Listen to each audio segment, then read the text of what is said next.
Hi everyone, hope you're all doing good. Okay, so we have a brand new edition of the Tapology Lucky Bastard game to bring you. Last time out was ended with KK Combi being crowned our champion, and because of that, we now have 34 new people entering again. The 28th edition this time around. Nearly lost count there. Nearly said 27th again. But no, this is the 28th edition, first round draw. We're just going to run through those names of everyone who's entered for this time around. Right. Once the thing loads, anyway. Right. They are A laugh my ass off an AZ, Baron von Ratter, Bellatrix, Boom Shakalaka, Calfoth, Kenhager Ruiz, Captain Quebec, C. Collins 44, Cheeseball, Cool Hand Puke, Ostradamus, Damien Handel 420, Dr. Maxis 2, El Guapo, Foghorn Sam, It's Your Boy SB, Jack Soto, our defending champion KK Kombu, Knife Rusty, Cushy Cake, Mule Floyd, Piggy Bank, Rigno, Shat, Schwer Industry, Sion 6, me, Stephen Terry, The Dirty UFC Man, The MMA Historian, Triad Allman, Trig, Troz, Ubermatch, and ex-con Chris. Right, okay, so now we've familiarised ourselves with the entrance. I just want to say massive thanks to everyone for entering. So it's, I mean, without you, the game simply wouldn't exist. So we do appreciate everyone that keeps on entering each and every game.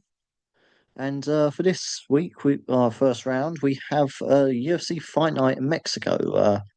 Brandon Moreno versus Steve Erceg. Um, and that's a very interesting one. It's very much the old guard and the new guard, isn't it, really? Because it's Brandon Moreno who's been at the top of the flyweight division for what feels like forever now, against Steve Erceg, who seemingly popped out of, well, certainly in the last year or so, just came from nowhere and just um, got himself near the title picture. Obviously, had the title shot against Pantoja, which really put him on the map in a very spirited performance. He lost that, of course, but um, it was a very good performance from him in that one. Stock definitely grew with that. Um, he's coming off a knockout loss to Kai Kara France, so last time out, but that doesn't seem to have really affected too much about standing in the flyweight division. Thinking about it, don't really hear too much about that being discussed in the general consensus, but for me, I've got to just stick with the old guard. It's Brandon Moreno. He's fought everybody at flyweight, and well, to be fair, Steve Erceg has fought quite a few names now already. But Brandon Moreno's been there, done a lot. Obviously, former champion several times. Lost count how many times him and Davis and Figueiredo played past the parcel with the belts. But I'm still expecting that experience to shine through here. So I've got Brandon Moreno to win by decision. I can't see Usyk being finished though. That's why I've gone for decision. Very tough fighter, Usyk. Very tough. Right. Anyway, you're not here to listen to me ramble. I'll try not to really. I've just coming off the back of a really sore throat, so voice probably won't last the whole video, but we'll see how we go.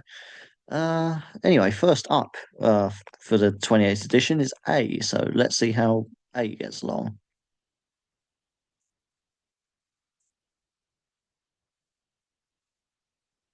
And he gets Vink Pichel.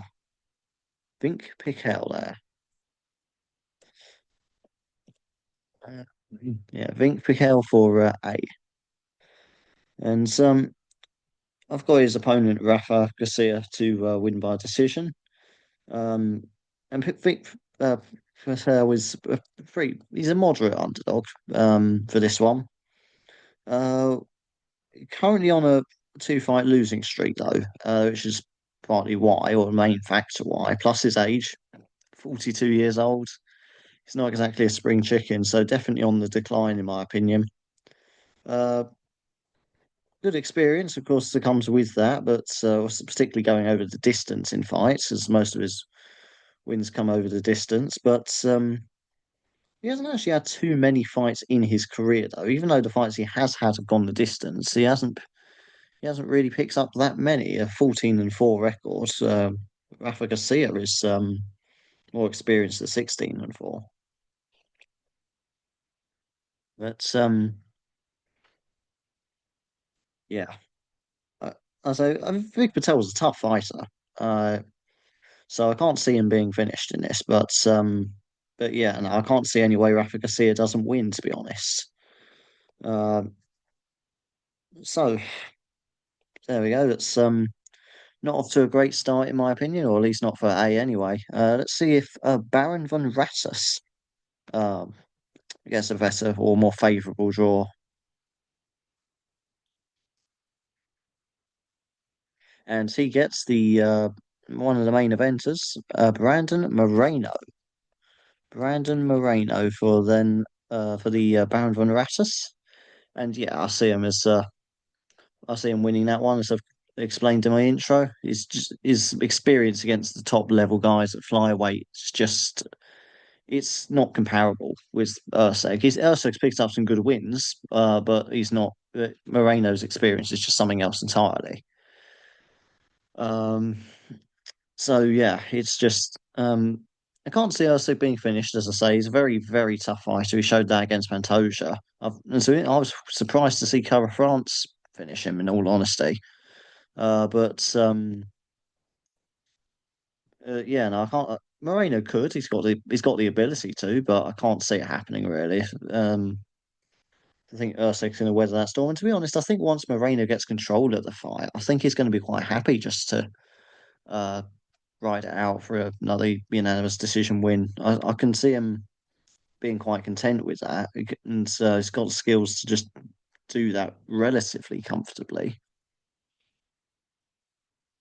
So yeah, I was and obviously in the better form as well, coming off a win against Albazi.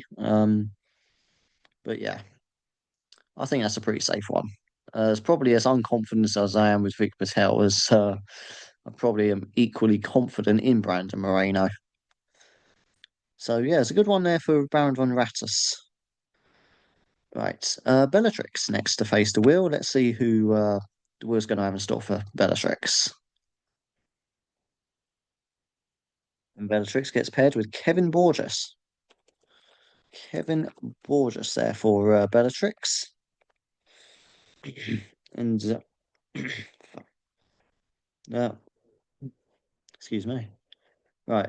Um, Kevin Borges, not had the best of starts in the UFC, let's be honest. Gone 0-2 since joining the UFC.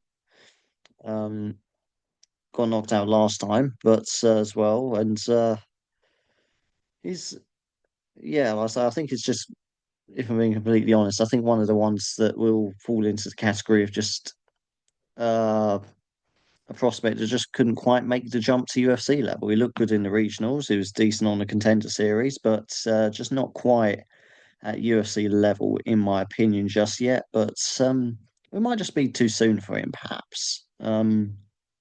It's still early in his career, 9-3, so he's still got a lot of learning to do, a bit more experience. So he's not completely ruined or anything like that, but he's definitely got his work cut out though against the far more experienced Ronaldo Rodriguez, 17-2. Only 25, which I was surprised at. I felt like he'd be a lot older than that. Um, but yeah, he's a very well-rounded, very mature fighter for his age, and yeah, it's I, I just can't see how this ends well. I've gone with a decision, but I suppose I am a little biased for fights going the distance, especially at the lower weight classes. But um, but yeah, no, again, I'm not at all confident in Kevin Borges, I'm afraid. So Moving on then to Boom Shakalaka. Let's see if he gets a more favourable draw. And he gets David Martinez. David Martinez there for Boom Shakalaka. Uh, And he's, to be fair, one of the fighters I have got,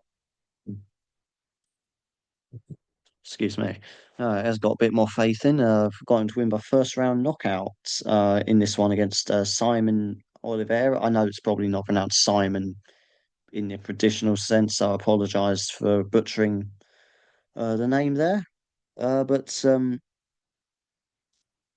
but yeah, no, he's making his UFC debut in this one, so obviously he's going to come in with this one a point to prove Martinez. Um, so far, what we've seen of him, extremely powerful fighter. Um, got a lot of knockout power, a lot of knockouts on his regional record, and saw that as well in Contender Series, and he's fairly heavy favourite for it as well. Home fighter as well, being from Mexico. He's got everything going for him. So this for Boom Shakalaka, I think, is a very favourable and rather unusual, good first round pick for Boom Shakalaka because normally the wheel tends to have a habit, particularly with Boom Shakalaka, of completely fucking him over. So I don't really. So I don't really know why he's decided to be so nice to him this time around. Maybe he's made a good sacrifice to the wheel or something. I don't know, but it's a good pick there for Boom Shakalaka. Kalfoth next to learn his fate at the hands of the wheel. If the wheel has hands, I don't know. I don't want to know. And he gets Kelvin Gastelum. Kelvin Gastelum for Kalfoth there. Uh, in what I like to call the tertiary main event, third one down the card, up against Joe Pyfer. Kelvin Gastelum, personally, I've gone with him for this one. Even though he is a heavy underdog, and I suppose this is probably more of a heart pick than a brain pick, but I will just start by saying that I do think that Joe Pyfer is justified in being the favourite. Maybe not as heavy as he is, because he's last time I checked, he's minus 550 favourites, which I don't think I was expecting that to be more like minus three something, but I don't know. I don't know shit about bookmaking. So anyway, it's having got that out of the way, the reason I've gone with him, simply because he's got so much experience under his belt, fighting the higher level guys at middleweight. Is look at his record. He's got Sean Brady, Joe Cannonier, and Whitaker as well. But it's okay. Yes, he did lose those ones, um, but it's I am a firm believer of him of iron sharpening iron. I think that what he's would have taken from those fights is absolutely invaluable experience. And Joe Pyfer very much on the up, but he doesn't have that experience of being in with the elites of the division, um, whereas Gastelum does, and that combined with his just more experience overall, and his size as well. He looks huge at the weigh-ins. Well, certainly bigger than Joe Pyfer anyway. I can see him putting up a little bit of an upset here. Um, So yeah, it's a heavy underdog there for Calfoth, but not one that's impossible to go through on. There are better options, and I'm sure Calfoth would probably be wishing that he got another fighter on the card, or maybe somebody a bit better. But it's all in all, it could have been worse. It could have been a lot worse. So move on to Canhego Ruiz. Canhego Ruiz next. To learn what awaits him in the first round. Oh, right on the edge there, but it's Jose Medina. Jose Medina there for uh Canhego Ruiz. And Again, I've not one I'm overly confident in this particular matchup. But having said that, is okay. So another underdog I think has a chance. Not I have still picked his opponent Tabor Gautier for this one. Simply because he's got absolutely scary KO power. But the thing is, looking into it, he's obviously only 6-1, so obviously I'm not expecting him to be fighting killers right now. Obviously, he's going to have a few journeymen on his record. That is to be expected. But some of the some of the people he's fought with, they look like they've been set up really to be knocked out for the show, for the promotion, really. I mean, you could take a look at one of his regional knockouts against a guy called Jan Lysak, who, uh, obviously, and no disrespect to Jan Lysak at all, because to keep getting in the cage is incredible.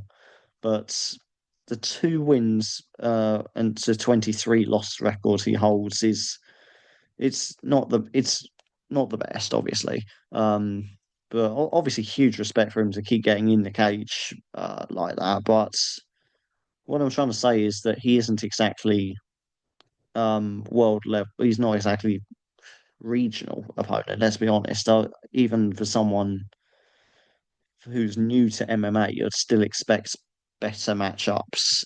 Um, because guys with that sort of records in MMA, that's kind of like a boxing match way of building up. Because not saying that squash matches don't happen in MMA, they absolutely do. But normally you'll see somebody who's got off to a losing start in their own career matched up with someone like Jan Lysak, not somebody who's got clear knockout power and had a couple of fights under his belt by the time of the fight. So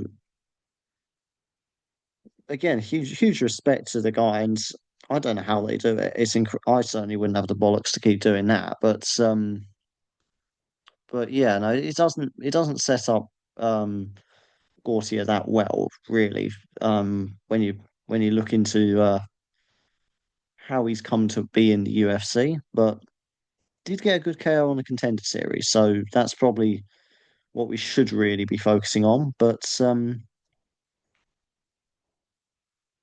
Medina, I think it's a case of if he is going to win, he's going to have to make it a longer fight. If he can survive the early onslaught, he can survive that first round, survive the early parts of the second round, and push Gautier into the later stages. That's somewhere Gautier could struggle with. Not really been all that much. So again, another underdog, but one that has a chance.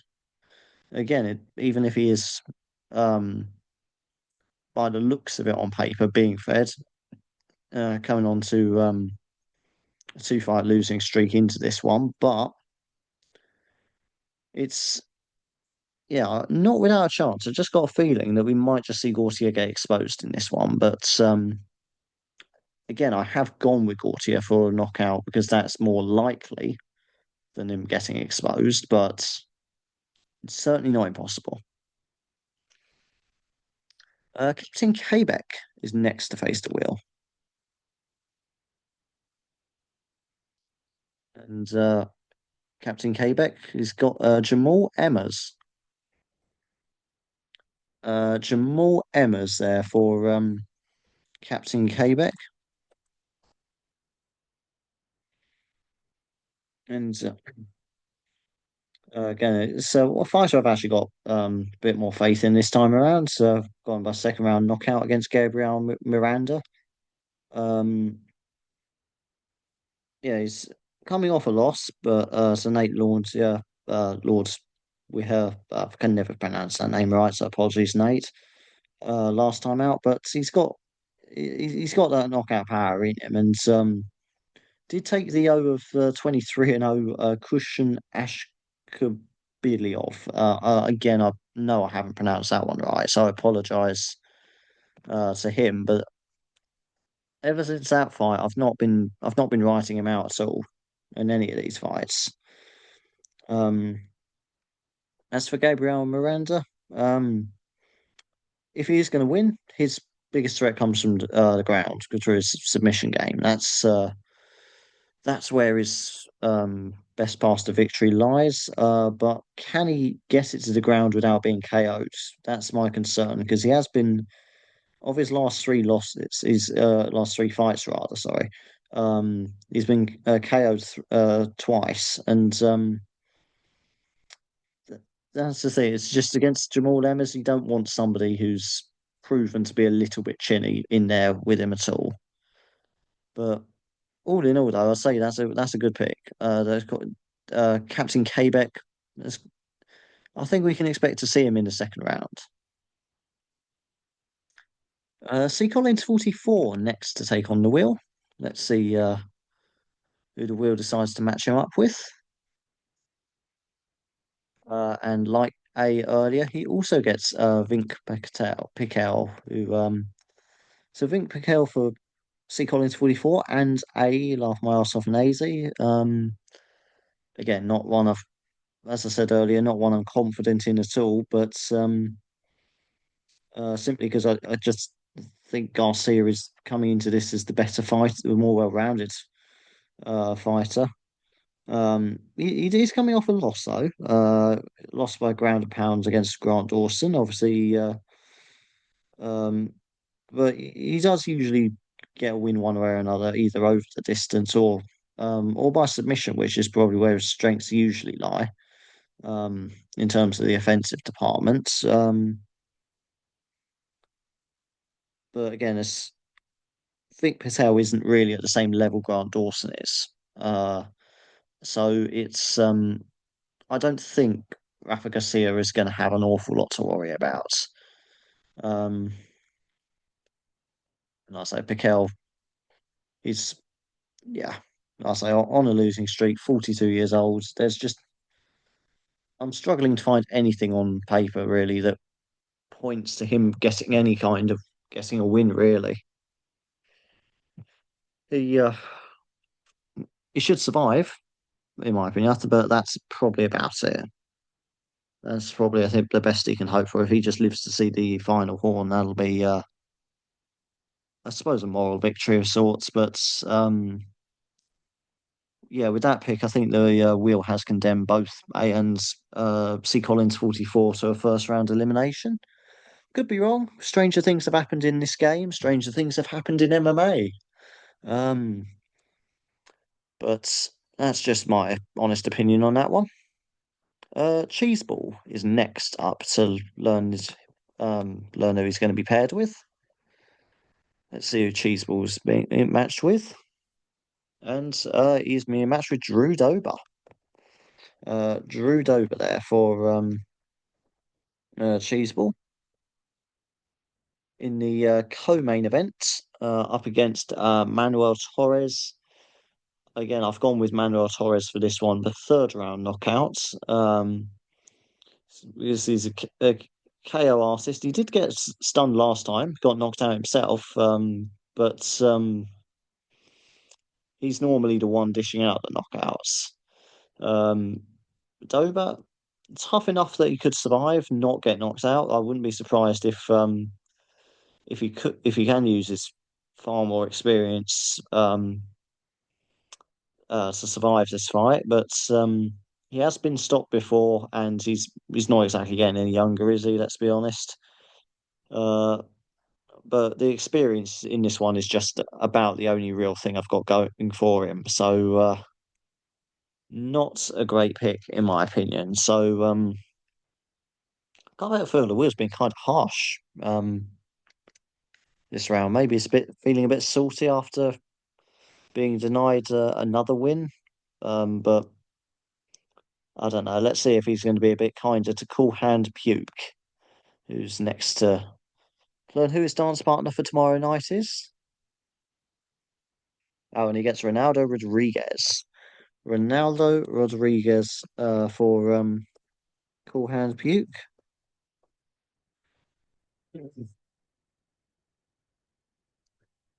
And as I've mentioned earlier, it's a fighter I've got confidence in against Kevin Borges. That's one of our head-to-heads, by the way. Bellatrix will be up against Cool Hand Puke in this first round here.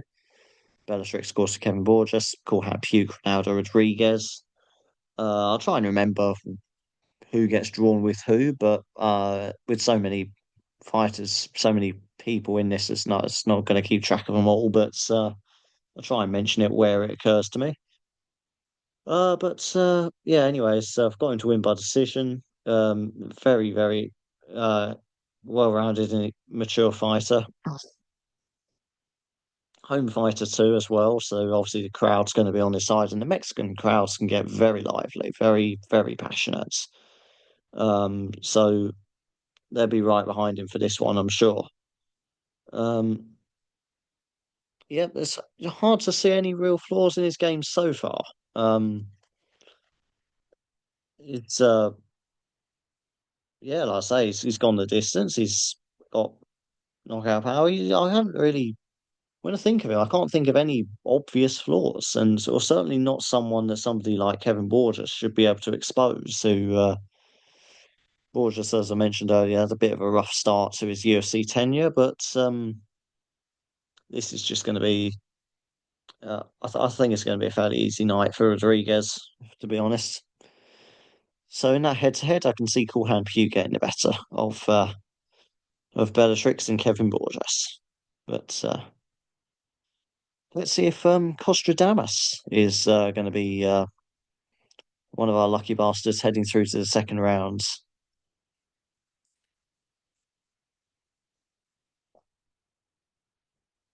Quite possibly because he's got one of the UFC's well, most pushed hype jogs in Raul Rosas Jr. Um, Now some would say obviously he had a bit of a disappointing performance last time we saw him. That was on the spear card against oh fuck, what was his name? The Chinese guy. Um, no, I'm not going to risk starting World War Three by trying to remember the name and pronounce it. But uh, Christ, it began with a J. Who was it? What? How do you? Who was it? How do you pronounce it? But okay. But anyway, some would say he wasn't on his best that night, but going the distance against him. But it's it's like I say, he's still very young. I think that's one thing a lot of those fans kind of forgot after that last performance. Still very, very young, and he didn't lose the fight. Some people would, you'd given the narrative for after that fight, they thought he'd lost, but he won, rightly so. Um, a good learning experience for him. I can't really see how you can criticize the performance too much. Uh, Obviously up against Vince Morales this time around. He's he's been around the block a few times, hasn't he? Vince Morales is back in the UFC again. Has been in the UFC in his career previously, but in this current run with it, he's with the UFC. He's currently 0-2, 3-7 overall. For his UFC tenures overall, in case anyone was wondering. But I say that those stats are doing him a disservice, really, because he's also fought in Bellator. He's also fought in Rising. He's a lot more experienced. Uh, well, certainly more than experienced than Raul Rosas Jr. is. So I can see a similar situation where Rosas Jr. could potentially be taken to distance. Personally, I've still got him to win by submission in the second round because I partly feel like because he faced so much criticism from that last performance, he probably wants to really go out and make a statement this time around to silence those doubters. Because obviously the average MMA fan, their memory only extends back to one fight. They can't. So if it puts in a good performance tonight, they'll forget all about its performance at the Spear. But which wasn't bad anyway. Um, but yeah, I think overall what I'm trying to say is I think Raul Rosas Jr. should be getting the win here. Still a very promising prospect. Obviously, uh, uh, who was it? It's Christian Rodriguez has it. Took his when was that fight? Last year, I think, some point last year, but coincidentally on the same card as well. But that's probably the thing that has impressed me is how he's taken the rough with the smooth. So yeah, come back from that L and come back. and come back and won. And I think he's going to come back with a point to prove tomorrow night. So anyway, Costradamus should be fairly happy with that pick. Damien Handel for 20. Next to face the wheel. Let's see who he's got in store for the duck. Ooh, nearly landed on Raul Rosas Jr. again, but it lands on Joe Pfeiffer instead. So that is Joe Pfeiffer uh, for Damien Handel for 20. Obviously up against Kelvin Gastelum. Obviously Calfoth got Kelvin Gastelum earlier, so that's a head-to-head there. Calfoth versus Damien Handel for 20. And again, I picked Gastelum, but I do admit Pfeiffer should be the favourite and is the favourite, very heavily so. Um, but to be fair, I think that favouritism mostly banks on how confident are you of Pfeiffer finding the knockout. That's the big question for this one, because if you think he's going to find a knockout, well then yeah, he should be as big a favourite as he is. But I reckon Gastelum will be able to survive that. He's seen worse. He's seen the very best that the middleweight division's had to offer in the last few years. I don't think there is anything Pfeiffer can offer him that he hasn't already seen. Um, so I think I say that's why I still go with Gastelum for my pick. But Pfeiffer more than a puncher's chance. That's kind of the wrong phrase to use. That's what I was about to say, but I was going to say that, but no, he's not like he's got a puncher's chance. He's got better than a puncher's chance. He is the favourite, rightly so. But yeah, how much of the favouritism relies on him finding those crucial shots though? That's the big question. If he doesn't land them and Gastelum's defence game is on point, then how does he win? Does he outpoint Gastelum? I don't think so. Does he have the pace to uh to outfight Gastelum for all those rounds? I don't think so. I think if he is gonna win, he's gonna have to hurt Gastelum quite badly, quite early. Um, very, very interesting fight to watch. But yeah, so see if anyone else gets drawn on that, see if that ends up being our main event or like unofficial Lucky Bastard Game main event. All right, Dr. Maxis 2 next to see who he's being picked with.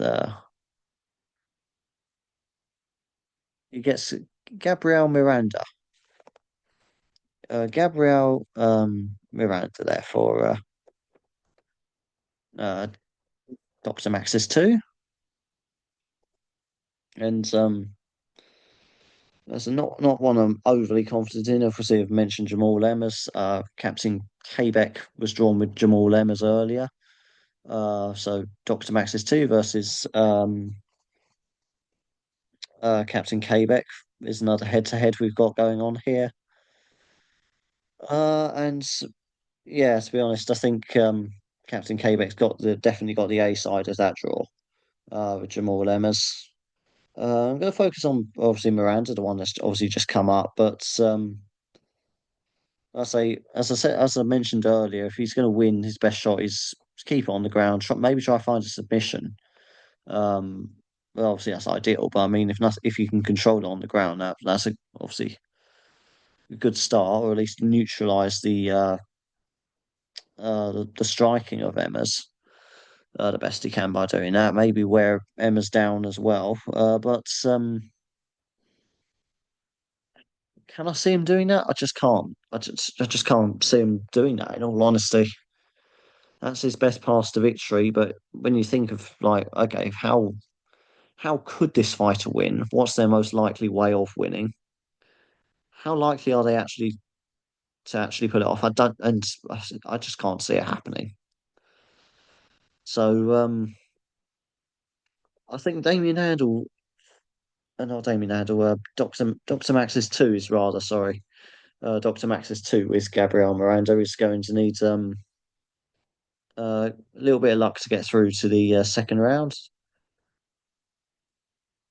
Right. El Guapo next up.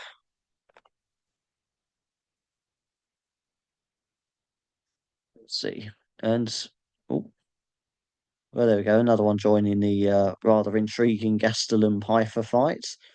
Uh, Another one for Team Gastelum, El Garvo, along with Cal Foth, with Kelvin Gastelum against Damien Handel and Joe Pfeiffer. And yeah, obviously Gastelum the underdog, but the underdog that, yeah, maybe my heart's saying he can neutralize the knockout threat of Joe Pfeiffer. Um, Not an awful lot I can really add to that. Uh, after after than what I've already just said about it a few moments ago. But I've gone over both sides of that draw quite a bit. But anyway, Gastelum the official underdog, but certainly not down and out. Certainly not without chance. Have to make it a very tactical affair though, and neutralize Pfeiffer's power in the first half of the fight. Focus on getting the win in the second half of the fight. The judges are his best chance of getting a win out of it. But yeah, so it's very much turning into our Lucky Bastard Game main event, that one, Gastel and Pfeiffer. Um, okay, so let's see where Foghorn Sam finds himself for tomorrow night's action.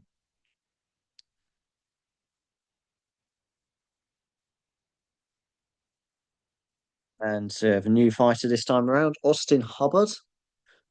He won't have to wait too long to learn his fates. Obviously on the first fight on the prelim, the curtain opener, and up against a fellow American, Marquel Medeiros. Hubbard comes into this as the more experienced, but personally, I think Medeiros has got, yeah, I'd say got the better chance of winning. I've got Medeiros to win by second round knockout artist. Um, got a decision win in his last fight, his UFC debut. Obviously, like pretty much all these prospects came through the contender series, and he's looked pretty good KO artist at regional level. Perhaps that power starts to wane a little bit as he moves up in competition. Uh, that certainly that certainly seems to be the impression we got from his last fight in the UFC, where he went the distance. But then he equally showed he can go the distance. He's not one of these knockout artists that gasp halfway through the second round. Um, which is obviously always a good trait to have. You don't want to be running out of energy in the middle of a cage fight. Not an ideal situation. 9 out of 10 doctors don't recommend that. Um, but yeah, I saw Austin Hubbard does have the more experience, so could potentially so could potentially use that to his advantage. But few tricks up his sleeve that maybe Austin Hubbard hasn't seen or doesn't know of. But I don't know Austin Hubbard's Markel Medeiros rather hasn't seen or heard of. But in a very close split decision against Alexander Hernandez in his last fight, and again he usually drags it over the distance, which well Medeiros has already shown he can handle going the distance. So yeah, how does this really play out over the distance? Really, that's the main question because I can't see the fighter really finishing the other. So I think that the third round is probably going to be crucial to deciding that one. How's that going to play? To be honest, I don't think we know enough about either fighter to really make any definitive statement. But it depends how hurt Hubbard is going into that round. If Medeiros has landed some good shots and still had that knockout power from his regional fights, then yeah, I wouldn't be surprised if Medeiros ends up taking that one, and that's what I think is going to happen. But who knows? We'll wait and see on that one. But Foghorn Sam there is drawn Austin Hubbard. Let's see now. It's your boy SB who commented, I think earlier today, that he's got a bone to pick with the wheel. His words, not mine. So if the wheel comes at him with a vengeance, don't blame me. You've set yourself up for that one. But it seems the wheel settler likes that, respects that attitude, because he gives you David Martinez, who is one of my favourites on the whole card. Uh, so yeah, I think maybe the Will likes that little bit of fighting talk. Maybe he likes people that don't just say die and just roll over and quit, and just actually like says rolls their sleeve up and says, right, well, I got a bone to pick with you this time, but. I love this shit show. It's a wonderful shit show. This whole ordeal, this whole game. It's just so stupid when you think about it, isn't it? Uh, um, Waiting for a inanimate wheel to draw you as UFC fighters, making threats to a wheel that, let's be honest, doesn't really exist in any real sense. It's all it's all beautiful, uncontrolled mayhem. I fucking love it. Anyway, back to the fight. Anyway, David Martinez up against Simon Oliveira. Um, this is only his UFC debut for Martinez, but he's shown he's got knockout power. That could be a problem for someone like Oliveira, who's um, uh, yeah, someone like Oliveira who's 0-2 in the UFC and lost by a knockout as well in his. So he's again proven to be chinny. It does look a bit of a setup, to be honest. The UFC matchmakers haven't done Oliveira any favors with this one, but yeah, I just can't really. I could see Oliveira getting much out of this one. He's got the more experience on his side, but that is pretty much the only thing going for him. But yeah, so I think the main takeaway from that one, the wheel likes a bit of fight and talk. So it's your boy SB with David Martinez. Let's see if Jack Soto has got any mean words to the wheel, or if the wheel's got a mean fighter for Jack. Let's see. And so well, he's got a new fighter for Jack Soto anyway, Lupita Godinez. Um, Lupita Godinez there for Jack Soto. And that is definitely could be worse. She's the favourite, should be the favourite.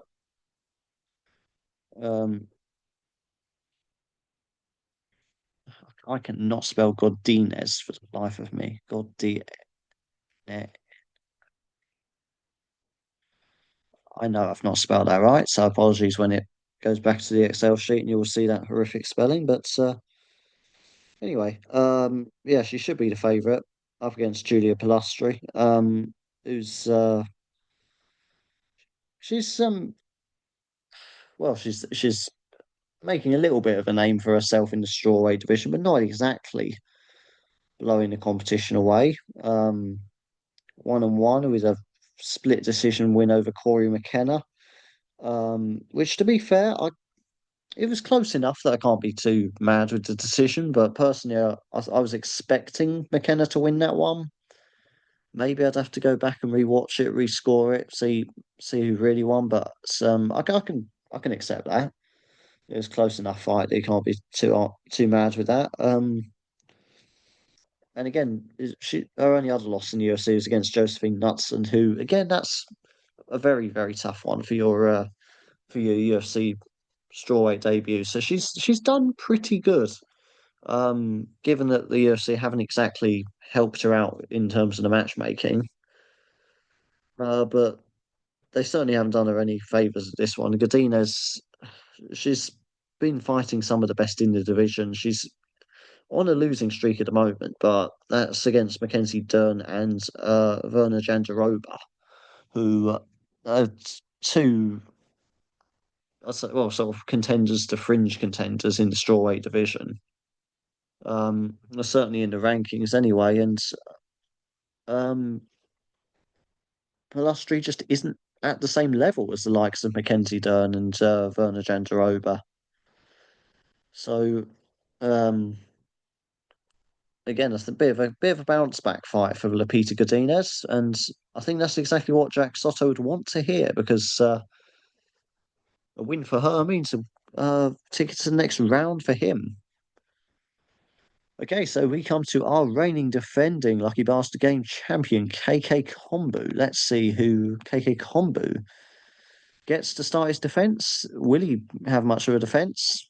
Will he get knocked out in the first round? We'll see because he's got Edgar Charez. I've know full well I've not pronounced that one right. Edgar Charez. I don't even know what key it is to make that funny dangly bit. The accent, whatever you call them. So yeah, I apologise to Edgar for that one. But I do have him as a favourite though. So a second round knockout to be specific. Decent submissions in his arsenal, and the only downside with him though is he does seem a little bit inconsistent, a bit hit and miss of when he turns up on the nights. But having said that, he's against CJ Vergara, who is well, if you can say Edgar is inconsistent, but the same and possibly more can be said about CJ Vergara. Um, and the thing that concerns me about Vergara is he's got knocked out only 5 months ago, and I know that sounds like a long time. It's nearly half a year, I suppose. So maybe it's safe enough, but I don't. I like to see fighters after a knockout loss take more than half a year off. Um, if nothing else, just for the sake of their confidence, even if they're physically fine. Um, are they really mentally there to go again so soon after? Fair play to him for turning around so fast, but will that work out for him? I don't think so. Um, I can see Charas though just okay. So I suppose Vergara doesn't have to worry as much about knockouts in this one, but I think once Charas gets this to the ground, it could be all over. It could be another unsuccessful outing for Vergara, but all in all, I think our champion's going to live to see another round. Well, so we'll move on now to uh Knife Rusty, for the next draw.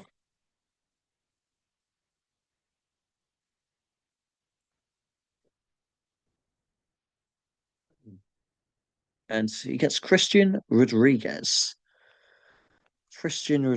there for Knife Rusty.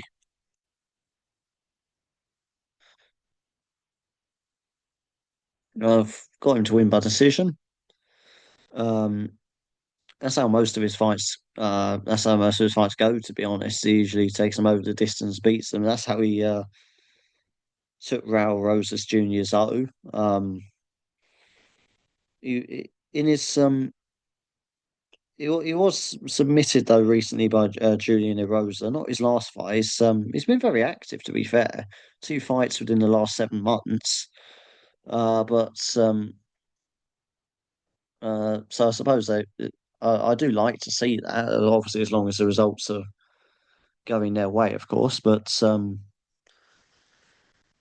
keeps that momentum going, which again is a hugely underrated factor. I think when it comes to looking at fights, what kind of form are they going into it with is a huge factor. Not obviously the be all and end all.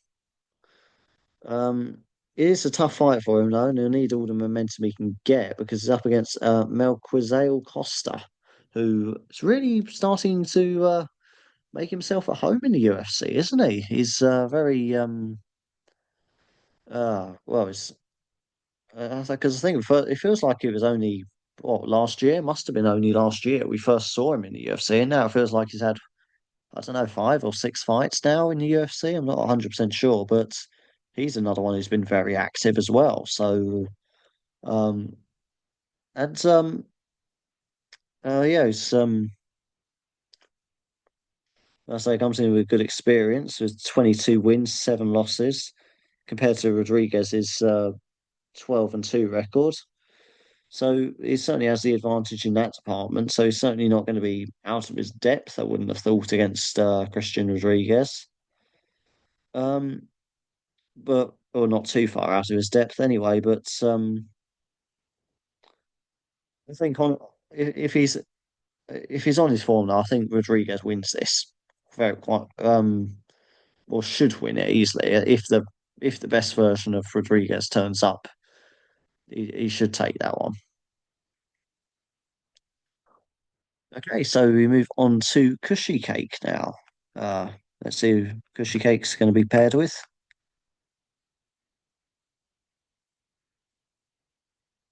And he gets Vink Pikel uh, for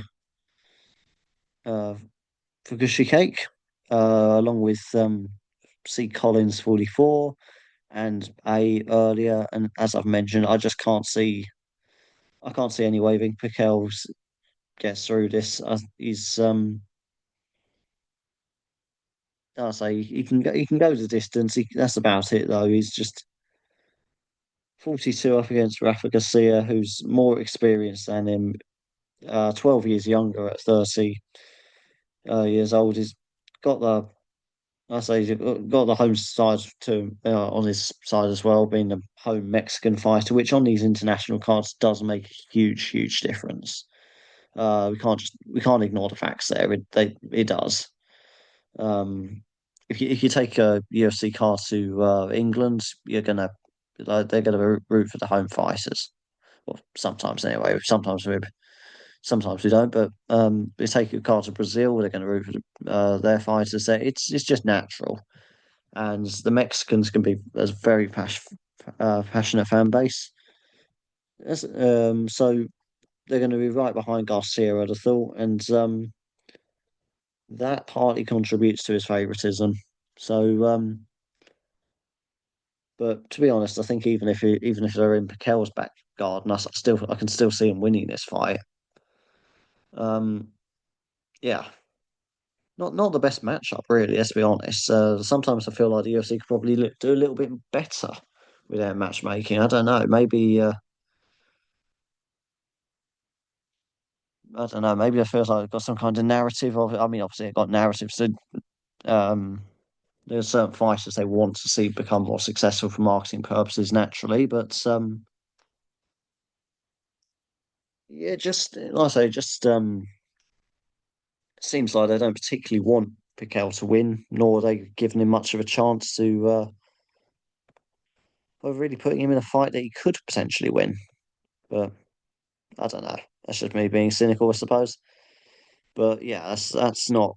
I wouldn't be confident in that pick anyway. Bringing it back to the game. Right. Mule Floyd is next. Let's see who Mule Floyd gets paired with for tomorrow night's action. Against Austin Hubbard. Um, Austin Hubbard's for Mule Floyd. Foghorn Sam was also paired with Austin Hubbard earlier. And yeah, it adds a bit more interest for the first fight on the card with two people on now on the Hubbard hype train. 16 and 8 record, so fairly well rounded going into this. He's got his one of the more seasoned ones compared to especially compared to the people that normally fill out the slots on the card. Normally that's where you'll see the sort of under 10 fights contender series prospect versus the under 10 fights, not contender series prospect, fed to the contender series prospect kind of fights. But this doesn't fall into that category. Austin Hubbard's, well, he could justify a space higher up the card, but anyway, regardless of where he is on the cards, he's still in a tough fight though, against Miguel Medeiros, who still fancy to win this because like I say, I was saying about the UFC wanting to promote their contender series prospects. Well, that's exactly what Miguel Medeiros is. Um, Obviously come through the contender series, won his UFC debut, and it does feel a bit like feeding Hubbard to Medeiros, but which, as I mentioned, given Hubbard's experience, feels extremely harsh on him. But or maybe that's a sign of how much faith they have in Medeiros. They can beat one of the slightly more established UFC fighters rather than some random guy that they've plucked from a American regional show. But need a bit of luck for that one. All I'm saying. Right. Piggy Bank next to face the wheel. Let's see who the wheel's got in store for Piggy. Oh, okay. Is everyone going to be on the Vink Piquel hype train or the what's that, four now? I think that's four people that are on Vink Piquel. Yeah. Um, what else can I say other than you're going to need a lot of luck with that one? A lot of luck. I can't think what else. I think I've exhausted everything I can possibly say about Vink Piquel and his lack of chances in this fight. Uh, so sorry, Piggy Bank. Sorry about that. Sorry it happened, but it's the wheel obviously got vendetta against you and the others he's given Vink Piquel to. Um, Moving on, Rigno. Next to face the wheel. Um, let's see what the wheel's got in store for Rigno. And it's Rafa Garcia for Rigno, and that's absolutely not how you spell Garcia. Generally helps if you put an A in it when spelling it out. But yeah, that's better. And I got his name in there right. Uh, got him to win a decision against Vic Pakel. Uh, Again, I suppose to try and rack my brains to think of a bit more to say because I think this is the first time we've had Garcia drawn, but so I think this is like a 1v4. I pretty much hammers this one in as our unofficial Lucky Bastards game main event. Um, a 4v1 here in the first round. I suppose why do I think he's why am I so confident on him? Was like I say just well,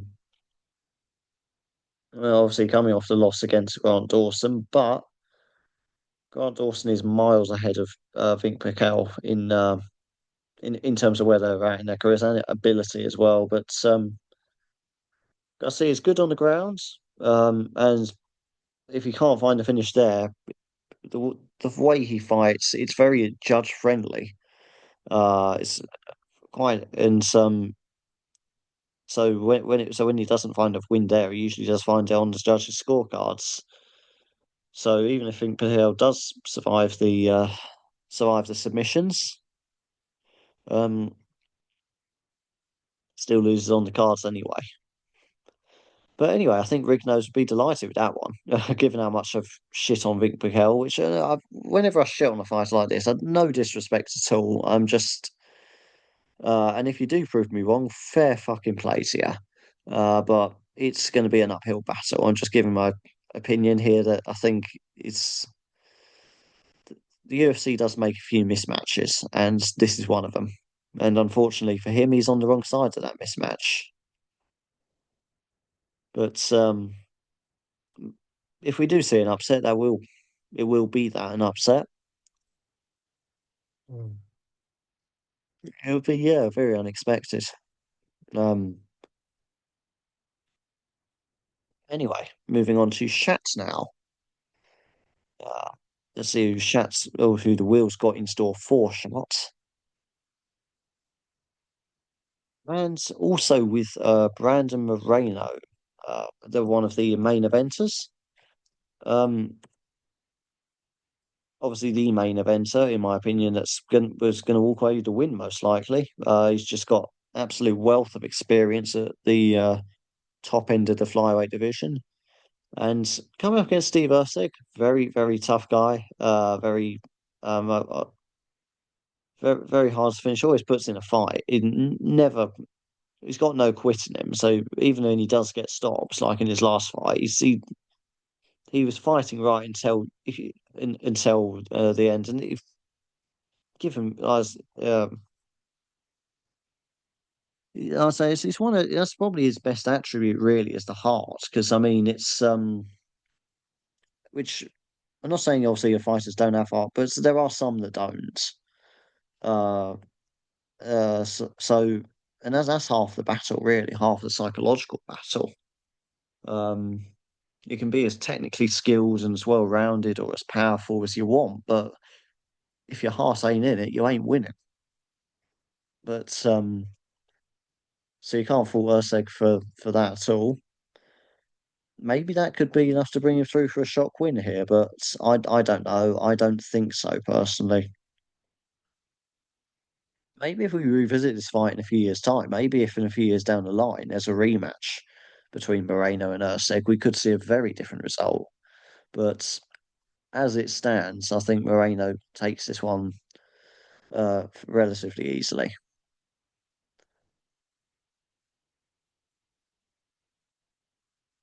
Right. Excuse me. Just probably need to cut back on the amount of talking I do. 'Cause voice probably won't make it to the end of the video otherwise, which I'm sure you'll all be delighted with. But anyway, so move on now to Schwer Industry. Let's see who the wheel has in store for Schwer Industry. Uh, a Tabor Gautier there for Schwer Industry, so that's a new one. Um, I have mentioned him obviously earlier in the video, um, as he's the knockout artist who maybe he might get exposed in this one. It's more likely than not he carries on his knockout streak, but it's certainly not impossible for him to potentially get exposed by Jose Medina here, who's by comparison far more experienced. Because bear in mind, this is Gautier's this is only his eighth pro fight overall, 6-1 records. Um, and he's looked very impressive in those. But as I've said before, the competition not the best, to be honest. And yeah, is he a hype job? I don't know. We'll have a lot. We'll learn a lot from him tomorrow night as to how legitimate a contender he is. I've still got him by first round knockout simply because the the reasons I'm doubting him for it's more speculation than reason. I'll admit that. I am working on the hypothetical that maybe he might gas out later in the fight, but we haven't really seen that so far. So there's no basis to that. That's just my assumption. Maybe he could sprint a marathon and be absolutely fine, but I don't know, I just got a feeling about this fight. It could see a bit of an upset there, but there shouldn't be an upset in terms of it, his form and pedigree going into this. So Schwer Industry, in theory, should be quite happy with that, but nothing's ever straightforward in this game, is it? Let's be real. Um, anyway, so that's quite a good pick, but not one I'd be overly confident in. I'd be cautiously confident, I suppose, what I'm trying to say with Gautier there. Right, see you in six next. See who will be paired with for tomorrow night.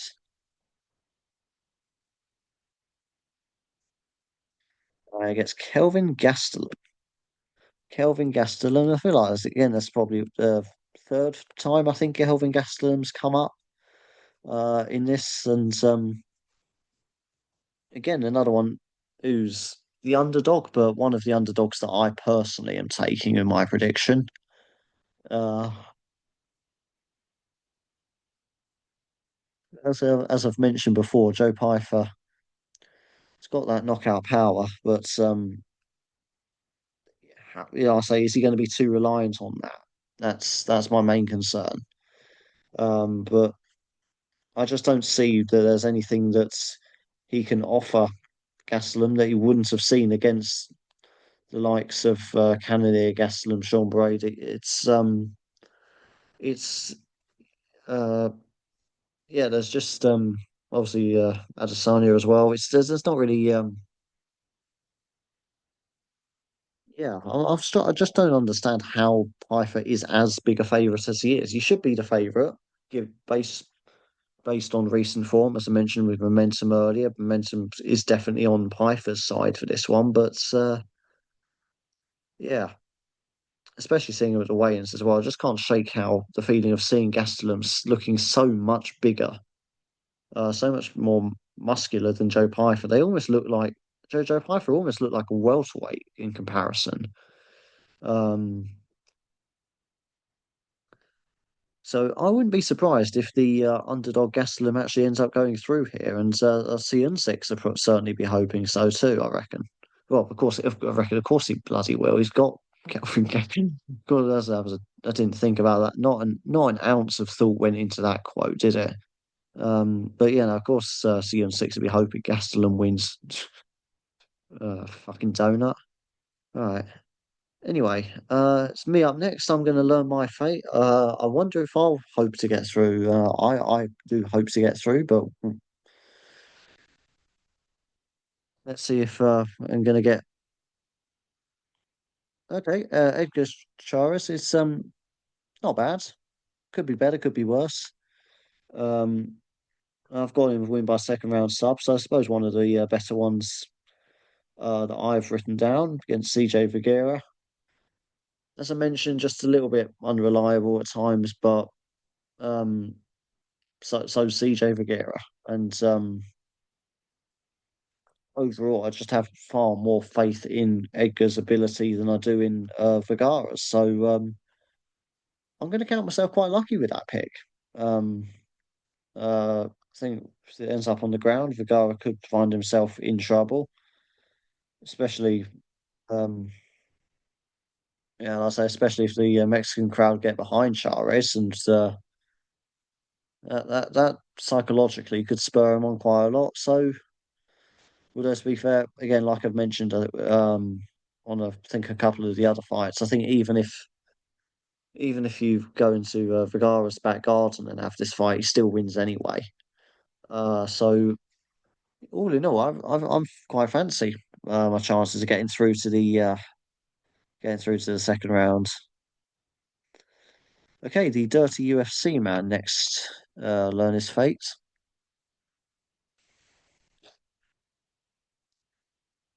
Okay, another one for Vic Piquet. Oh dear. Okay, so the Wield loves to pick people with Think Piquel. Think Piquel there. So wow. Yeah, that is a lot of weight on his 42-year-old shoulders. Um, can I say anything else? Nice, maybe. Uh, no, not really. I don't know. It's just, I just feel sorry for everyone that's being drawn with Vink Piquel. I'm just no other way of saying it. Good luck to him. And now that there are so many people on him, I suppose maybe I shouldn't pick favourites, but just because, especially seen as head to head in this particular, one, maybe I shouldn't be biased in picking favourites, but I am now. Now I want to see Vink Piquel win this. I was kind of feeling neutral about this fight before, but fuck it. Now I want to see Piquel pull this one off. It'll get more people through, and it'd be funny if I spent half the video shitting on him, only to go around and prove me wrong. And that's happened before. Several fighters have made me look like a right tit.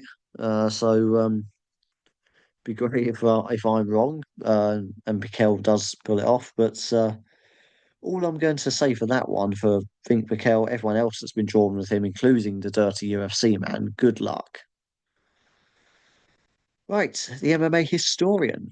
Let's see who he gets matched with. Christian Rodriguez. Christian Rodriguez there for the MMA historian. Uh, and should win the decision against Mikael Costa. Not an easy fight, I'd say. So one of the slightly more 50-50 ones, but all in all, I think of that matchup, he should be coming into this as the slight favourite. Um, I suppose the only other thing you would need to worry about, though, is obviously, as I mentioned earlier, Julian Erosa submitted him. Mikael Costa, he's pretty good with his subs. He's not exactly a world beater with on the submission game just yet, but he is very good. Maybe he could maybe he could find a sub, finish him that way. Probably his most realistic path to victory if he is going to pull off the slight upset. But I don't quite rate his ground game as much as Julian Erosa. Um, but that would definitely change, though. To be fair, if he does find a submission against Christian Rodriguez, but I can't see Rodriguez really falling into any of those traps again, but certainly not after he's had that wake up call against Erosa. Lessons learned, coming back a better and stronger fighter for it, and all that. Right. So, all in all, I think the MMA historian should be quite happy with that one. Okay, down to the last five, and my voice box is grateful for that. Right. Trail Allman next to face the wheel.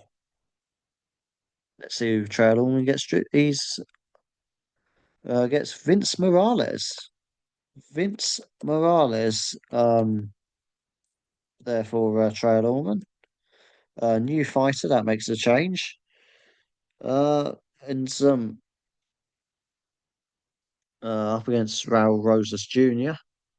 Uh, obviously, it doesn't mean that news necessarily, but new in the sense it's the first time it's been drawn in this round, but doesn't necessarily mean good because obviously being Raul Rosas' opponent's never an easy task.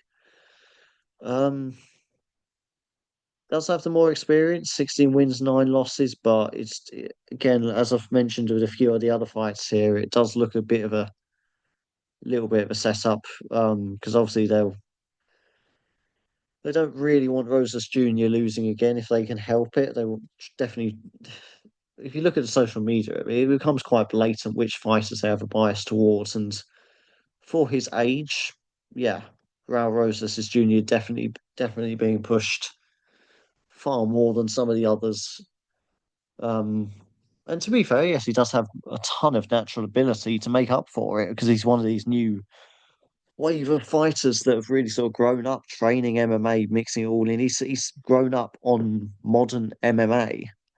Um, so it's a case of I think we're still moving out of the era where fighters very much had one base style where they learned that and then they incorporate other aspects of other disciplines into on top of that base style rather than um they'll have their main style, whether it be wrestling or boxing or taekwondo or karate or whatever, and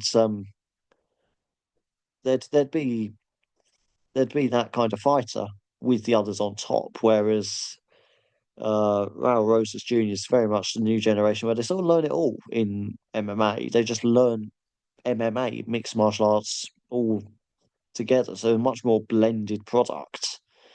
Um, Making it sound like a fucking smoothie, aren't I? But you know what I'm trying to say. It's a bit more well-rounded, learning which aspects of each discipline work best in combination with the other aspects of the um disciplines, like what kind of karate striking complements boxing striking and that sort of shit. But I'm rambling a bit here, but I think what I'm trying to say is I'm expecting Raul Rosas Jr. to get the win here, specifically by submission. And again, obviously, submission's still mostly Brazilian Jiu Jitsu, but again, there's going to be other parts of that he'd have learned.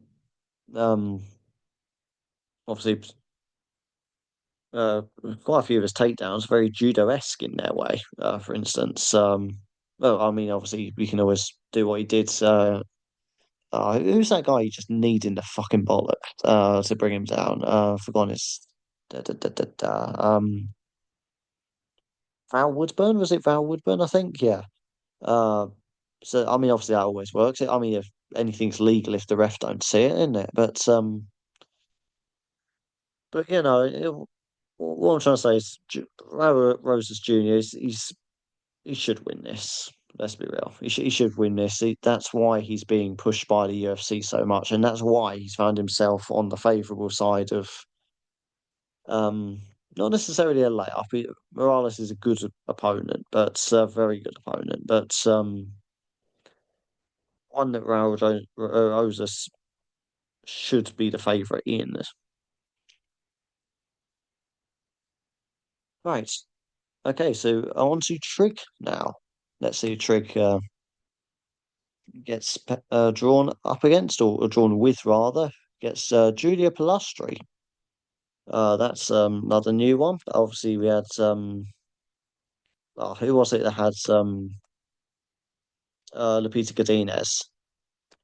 Yeah, I've forgotten, but that makes that one a bit of a head to head. Oh yeah, it's Jack Soto with So yeah, Jack Soto, Lupita Godinez, Trig with Julia Pilastri.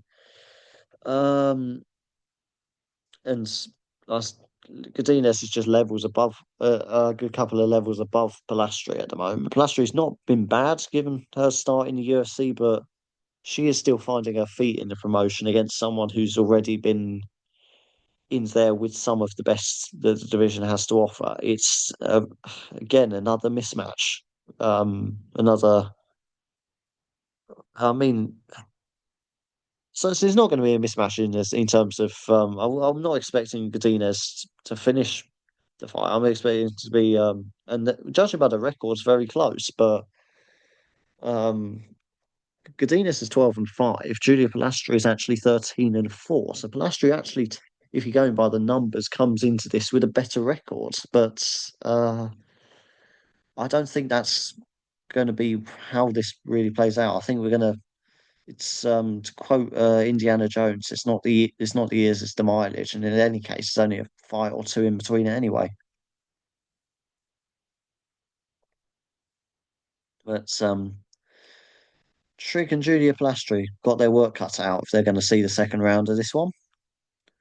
Troz is next. Let's see who Troz's dance partner is going to be tomorrow night. And Raul Rosas Jr. For Troz. So yeah, a very good pick for him there. One that he should be very confident in. If I would be if I was him. Um, yeah, especially uh, coming off his performance last time with that point to prove, trying to shut up some of the fans that were chatting shit about him because he didn't absolutely dominate his opponent like some were expecting him to. But again, I think that falls into buying into the hype a bit too much. Um, wow, I'm sure he will be a great fighter potentially. I'm getting carried away with the hype. I'll admit that. I do believe he could be a future champion at bantamweight, but he will need to be built up properly if that is to happen. I think maybe the UFC. So I suppose if he hadn't have lost to um, uh, Christian Rodriguez, then he'd probably already been thrown into the much higher up the rankings than he is in the bantamweight division than he already is. But I think that's kind of slowed down. He's bounced back well, but I mean, I think the UFC kind of backed off a bit there and said, "Oh, hang on, we've got to take it just a little bit slower if we're going to build a star out of this guy." But this is just another stepping stone, really, on the way to potential greatness for him. And Tross is happy that that stepping stone might drag him to the second round. Okay, Uber match, the penultimate one. Let's see who Uber match is going to be mixed with. Let's see as he gets a Tabor Gautier there, a Tabor Gautier for Uber match. Um, very explosive, but very inexperienced. So a bit of a double-edged sword there. A lot of potential, but there's so many unanswered questions about him. I still think he will, but I just can't shake the feeling he might get exposed. Um, I mean, he could go out and just completely blitz Jose Medina and knock him out in the first. I would still say that's probably more likely than him being exposed by Medina, but it's yeah, it's just someone like I don't know, just like I said, really bad feeling for him for this one because yeah, just someone like Medina comes in with more experience. He'll know what Gorgia offers, which is mostly from what we've seen, just knockout power, and obviously be prepared for that. So if he can survive, the later goes, the worse it gets for Gortia. The better it goes for Medina as well. So this is that's one of those favourites where it's a case of yes, he's the favourite, yes, he should be the favourite. I don't feel overly confident in him. Cautious confidence, as I mentioned earlier. One of those you sort of put him in the little pick like from the Tapology predictions that mean fuck all. Yeah, sure, I'll gladly pick him for a first round knockout. Would I bet on him? Not at all, not a chance. Having said that, I wouldn't have a bollocks for money on Medina either. So I guess that just makes me a fucking pussy. I don't know. But anyway, on to our last one, ex-con Chris. Let's see who he's going to be. Uh, whose fighter for tomorrow night's draw is going to be? The last one to come out of the wheel is Rafa Garcia. Rafa Garcia there. It's only fitting that it once again ends on the Rafa Garcia's Fink Piquel fight, which is very much our main event for the Lucky Bastard game. And yeah, quite simply, I just don't see any way Rafa Garcia doesn't win this fight. Uh, all well rounded, got the home side behind him. 20 fights in his career, and only 30 years old. It's yeah, sure. The only negative you can say is coming off a loss against Grant Dawson, but Vink Piquel is not Grant Dawson. Anyway, that's I think that's a good pick for him, and I think we can fully expect to see ex-con Chris in the second round draw. So that concludes the second round draw. The first round draw rather. Can see which end up getting through to the second. Anyway, just run through them one more time quickly.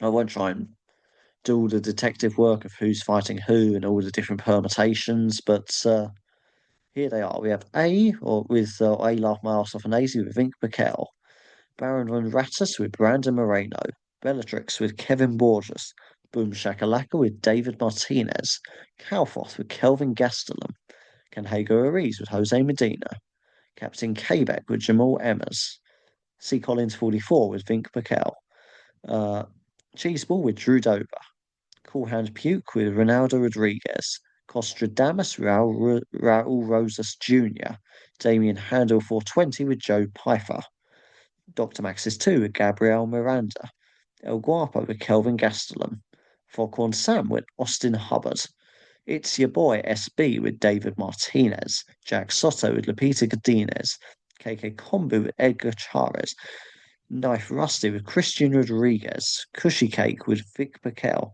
Mule Floyd with Austin Hubbard, Piggy Bank with Vic Paquel, Rigno with Rafa Garcia, Shat with Brandon Moreno, Schwer Industry with Ateba Gortia, Sion 6 with Kelvin Gastelum, me, Stephen Terry with Edgar Chares, The Dirty UFC Man with Vink Piquel, the MMA Historian with Christian Rodriguez, Trail Allman with Vink Morales, Trig with Julia Pilastri, Troz with Rosas Jr., Uber match with Ateba Gortia, and Ex-Con Chris with Rafa Garcia. So, that just leaves me to say that's the first round done and dusted, and a very mixed bag in that one. First rounds always are, but I just want to send my condolences to everybody who has been drawn with Fink Mikel.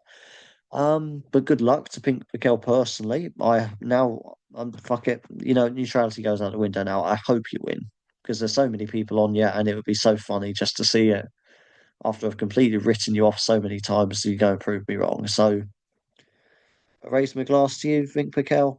Best of luck tomorrow night. I'd love to see it. Um, but anyway, obviously I have no control over this anymore.